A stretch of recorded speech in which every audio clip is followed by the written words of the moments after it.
Hello મારા વાલા ખેડૂત મિત્રો, સ્વાગત છે ફરી એકવાર મારી યુટ્યુબ ચેનલ હાલારના ધબકારાની અંદર. ખેડૂત ભાઈઓ, આજે આપણે ખાસ એ ચર્ચા કરવાના છે કે જીરાની અંદર કાળી ચરમી આવવાનું રીઝન શું હોઈ શકે.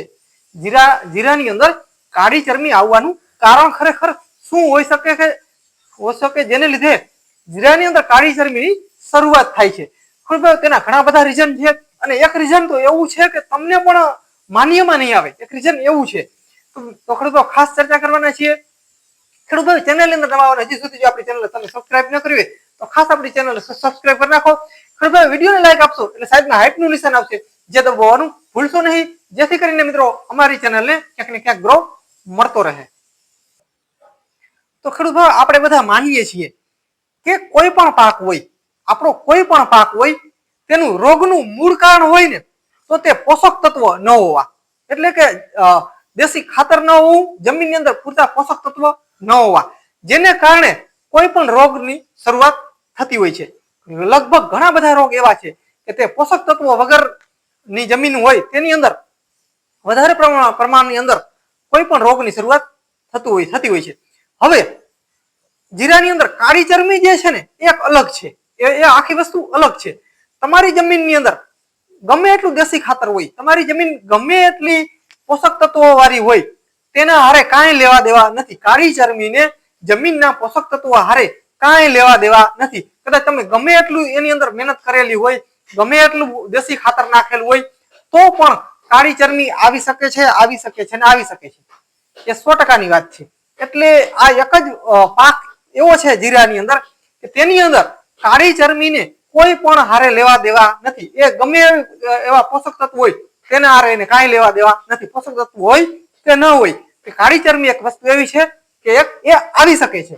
બરોબર, પેલું રીઝન તો એ આખું એક અલગ છે. બરોબર છે. બીજા પાકની અંદર પોષક તત્વો ન હોય તો તેની અંદર રોગનું પ્રમાણ વધતું હોય છે, પણ આની અંદર એવું કાંઈ છે નહીં.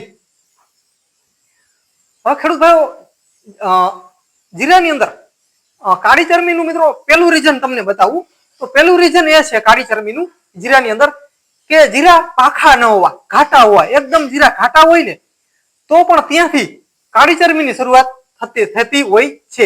એટલે વધારે પ્રમાણમાં ઘાટા હોય અને ઉપરથી ઝાકળનું પ્રમાણ ચાલુ થાય તો પણ જીરાની અંદર કાળી ચરમીની શરૂઆત થતી હોય છે. બરોબર છે. પેલું રીઝન આ છે. બીજું રીઝન, તમે જીરાને પાણી આપ્યું, બરોબર છે, પાણી આપ્યું, તમારા જીરા જે છે તે 50 દિવસ ઉપરના હોય અને તમે જીરાને પાણી આપ્યું અને બીજે દિવસે કન્ટિન્યુ ઝાકળની શરૂઆત થવી. બીજું રીઝન એ છે કાળી ચરમી, એના લીધે પણ કાળી ચરમીની શરૂઆત થતી હોય છે. ત્રીજું રીઝન કે તમે જે કયારો જે છે ત્યાં છેલ્લે જ્યાં પાણીનું ભરત વધારે થાય છે, પાણીનું સંગ્રહ વધારે કરી લે છે, ભરત વધારે રહે છે, કિયારો તોડ્યો નથી, તો ત્રીજું રીઝન એ પણ છે, ત્યાં પણ કાળી ચરમીની શરૂઆત થતી હોય છે. ચોથું રીઝન તમને બતાવું, કાળી ચરમી આવવાનું જીરાની અંદર ચોથું રીઝન તમને બતાવું. ગયા વર્ષે તમે ખેતરની અંદર આપણે જીરા કાઢ્યા હોય, બીજી વસ્તુ કોઈ પણ ગરમ પાક કાઢ્યો હોય, જીરા કાઢ્યા હોય, અજમા કાઢ્યા હોય, તેની ભૂસી હોવી, જ્યાં એ આપણે ભૂસી ઉપાડવી નહીં, અથવા તો તે ભૂસી આપણે ખેતરની અંદર નાખી દેવી. તે જગ્યાએ અથવા તો તમે નોટ કરી લેજો કે તમે જે જગ્યાએ તમે જીરા કાઢ્યા હશે ને ત્યાંથી શરૂઆત થશે કાળી ચરમીની. એટલે કે કોઈ પણ પાક સુવા હોય, પછી અજમા હોય કે જીરા હોય, કોઈ પણ આવો પાક તમે કાઢેલો હોય, તેની ભૂસી જ્યાં પડી હોય ને, થ્રેસરથી જ્યાં આપણે કાઢ્યું હોય ને, ત્યાં પણ કાળી ચરમીની શરૂઆત થતી હોય છે. આ નોટ કરી લેજો. આ જે હું મુદ્દા તમને કહું છું ને એ નોટ કરી લેજો, અને ખેડૂતોને પણ અનુભવ થતો હોય છે. જ્યાં મિત્રો આપણે જે જીરાની ભૂસી જે પડી હોય તે આપણે બહાર ન કાઢવી, અથવા તો જ્યાં આપણે થ્રેસર આપ્યું હોય ત્યાં ચોથું રીઝન એ છે, ત્યાં પણ કાળી ચરમીની શરૂઆત થાય છે.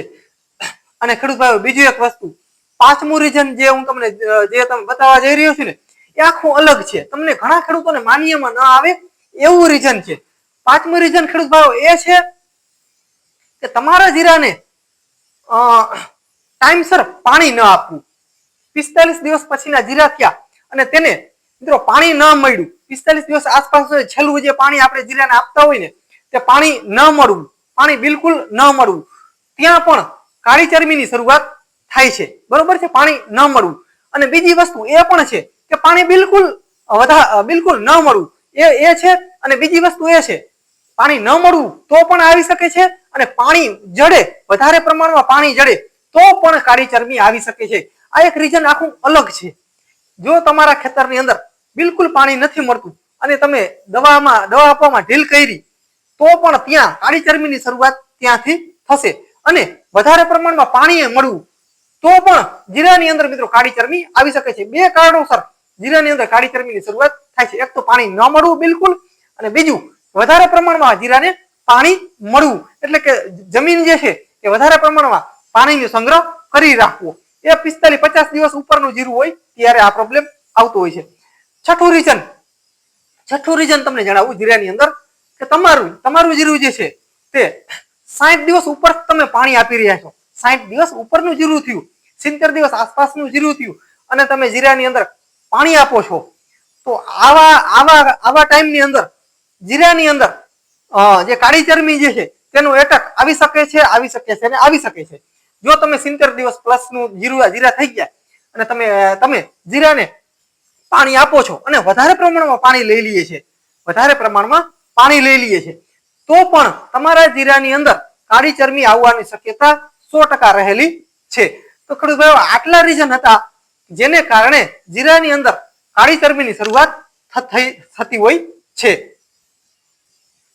હવે ખેડૂત ભાઈઓ આના સિવાય કોઈ અલગ રીઝન હોય ખેડૂતો પાસે, આના સિવાય જો કોઈ અલગ રીઝન થી કાળી ચરબીની શરૂઆત થઈ હોય તો તમે ખાસ કોમેન્ટની અંદર જણાવો, જેથી કરીને અમને ખબર પડે કે આ 7મું રીઝન પણ છે જેને લીધે જીરાની અંદર કાળી ચરબીની શરૂઆત થઈ શકે છે.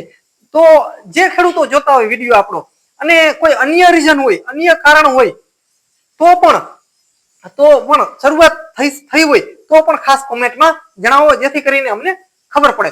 બીજા મિત્રો બે રીઝન, એક રીઝન બીજું પણ હવે મને યાદ આવ્યું. એક રીઝન બીજું છે બાજુવાળાની અંદર મિત્રો, બાજુવાળાના ખેતરમાં કાળી ચરબી જે છે તે ભયંકર છે. તો તમારે પણ ચેતતું રહેવું, તમારા ખેતરમાં પણ કાળી ચરબીની શરૂઆત થઈ શકે છે.